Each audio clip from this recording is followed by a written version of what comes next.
YouTube changed my life, and I don't even have 500 subscribers. This is my third channel since 2011, and yeah, I've been doing this on and off for the past 13 years, so why keep going if I haven't seen any success? Well, before I can answer that question, let me share the last 13 years with you first.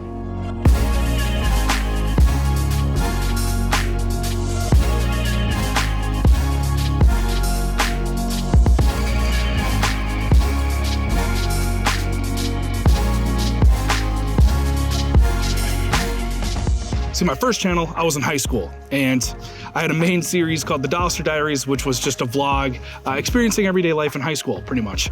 I was in a lot of extracurricular activities, so I had a decent audience for what YouTube was in 2011. I was doing weekly videos, and I even got all the way up to Google AdSense, which meant that I was making money off of doing this hobby, this passion, this thing that I was doing for fun. And that was quickly taken away because my friends kept spamming the link, thinking that I was gonna make a lot of money and I could frequently take them out to Taco Bell or something.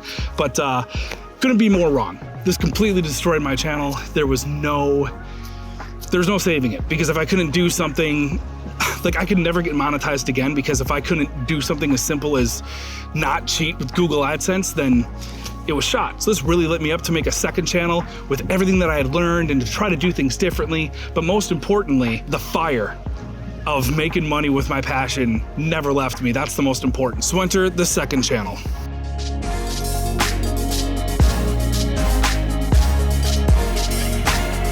So enter the second channel. Man, I threw everything at this channel. 2-minute videos, 30-minute videos, vlogs, skits, vocal covers, gaming let's plays, back to vlogs, throw a vocal cover out there. But I was always so on and off with YouTube because I was always trying this and trying that, and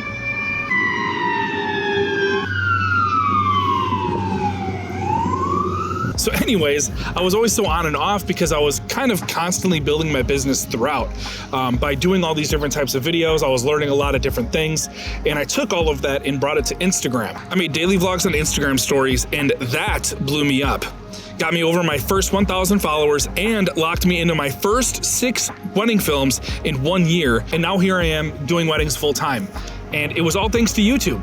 Being able to create, share, fail, try again, get some encouraging and discouraging comments, and just rinse and repeat pretty much. YouTube gave me a place to start, a place to express myself, and honestly get all the cringe stuff out of the way first. So that explains how YouTube changed my life. I went from making $40 on Google AdSense a month to being self-employed making videos. And that's all without either channel ever hitting 500 subscribers. So then why make this third channel?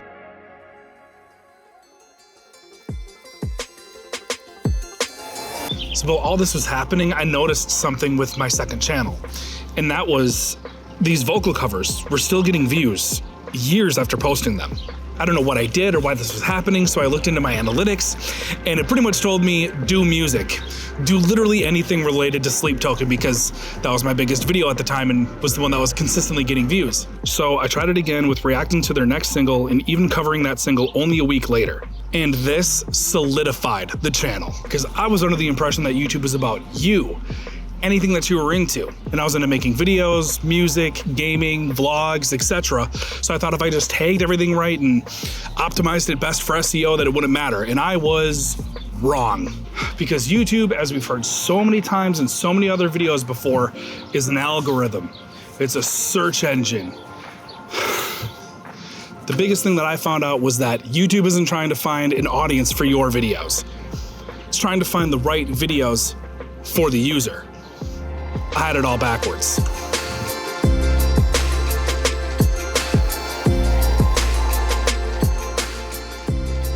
I really had it all backwards. I've got 13 years of proof of doing it all backwards.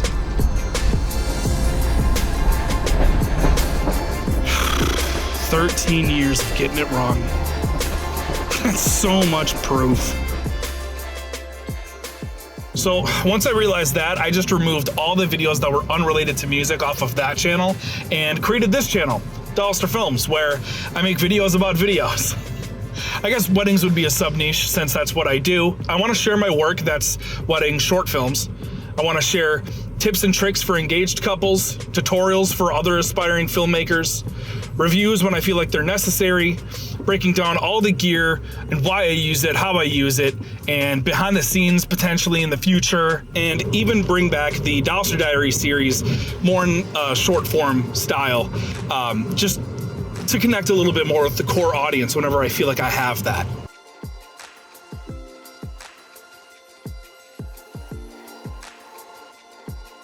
You see, having only one niche forces YouTube to not prioritize one type of content over the other. That's why I see some people like Tim the Tap Man have like 4 channels. One is for streaming, one is for VODs, one is for his reactions, one is for shorts specifically. You get the point. See, they're all about him still, but it's just optimized. So when he keeps feeding the same type of content over and over again, that the second one of them pops off, they all pop off and they all benefit together. Does that make sense? See, over the past year, I've been uploading all of my wedding short films to this channel, establishing over time that this channel is all about wedding films, wedding filmmaking in general. So the biggest video to pop off on this channel was titled Best Man Speech Tips, and still gets views over a year after it being posted. I posted another, performed great as well. So what do? I post a full length, breaking those down in a bit more depth, and added 3 other tips and stitching those past 2 as related videos. And how's that video been doing? See for yourself. Best man? Best men are at weddings. This guy shoots wedding films. So therefore, best handheld rig to shoot weddings is still related, and look at how that one started off doing. See, this is why I came back to YouTube. I'm so sick of the short-term grind and the constant chase to post things on Instagram for them to only last like 4 days. See, we're like, when you post on YouTube, it not only pays off, but it continues to pay off well after it's been posted. I mean, how many videos have you clicked on that said like 9 months ago, 2 years ago, 3 years ago, and it's still relevant because it's still a great video? See, Dolister Films is like a foundation or a base, a house, and YouTube is a passion project or like a garden in the backyard.